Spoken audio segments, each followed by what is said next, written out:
хичээлдээ мөнгөн мод наадам маань амжилттай зохион байгуулагдлаа. Үнэхээр бас сэтгэл олдон юм сайхан өдөр байна. Өнөөдөр бас 2024 онд бүтээлчд маань бас бүтээн төрөгч маань ямар агуу бүтээлүүдийг бүтээн төрөж мөн олонний бүтээл болгоод за дэлхийд гаргаж Монгол улсынхаа нэр хүндийг өндөр төлсөн ийм сайхан утгаш байна.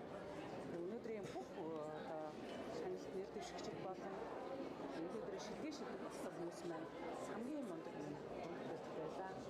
Нийтдээ төрөлхтний уран бүтээлчид энэ жилийн хувьд нийтдээ 167 уран бүтээл өрсөлдсөн.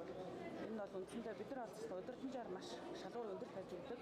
Тэгэхээр ингээ ботхоор энэ бол одоо манай уран бүтээл болон уран бүтээлчдийн чанараа авьяас маш өсөж байгаа харагдаж байгаа.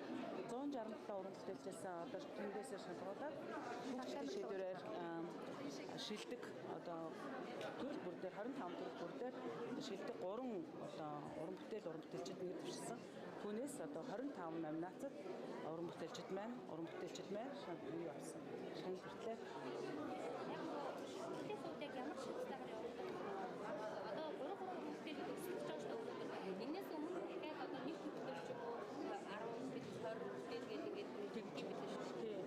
Ер нь бол манай энэ засгийн газрын тогтоолоор шүүгчдийн ажиллах журмыг зааж өгсөн байдаг. Нийтдээ 20 шүүгчид одоо үлгээ гаргаж энэ шүүгчдийн ажиллагааг зохион байгууллаа. 160 одоо тэгэхээр бид нар бас ингээд нээлттэйгээр ингээд зараа явуулаад ингээд уран бүтээлчд маань байгууллага болон хувь продакшнууд ингээд өөрснийхөө хүмүүсийг нэр дэвшүүлдэг. Ингээд шүүгчид маань бүх одоо ирсэн бүтээлүүдтэй танилцаад ингээд шийдвэрээ гаргаад энд өнөөдрийн одоо мөнгөн мод наадамдаа шилдэг 3 одоо хүмүүсийн номинац дэвшүүлдэг. Үүнээсээ мөнгөн модын шагналтнууд тодордог ийм журамтай юм аа. Энэ жилийн мөнгөн мод наадмын ер нь онцлог нь нэр нь юу вэ?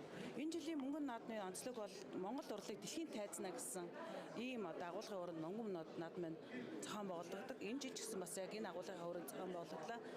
Энэ жилийг ингээд онцлоод харахад бол манай уран бүтээлчид маш гадаадын одоо Монгол олон улсын хэмжээний томоохон уралдаан наадмуудад оролцож амжилт үзүүлсэн байна.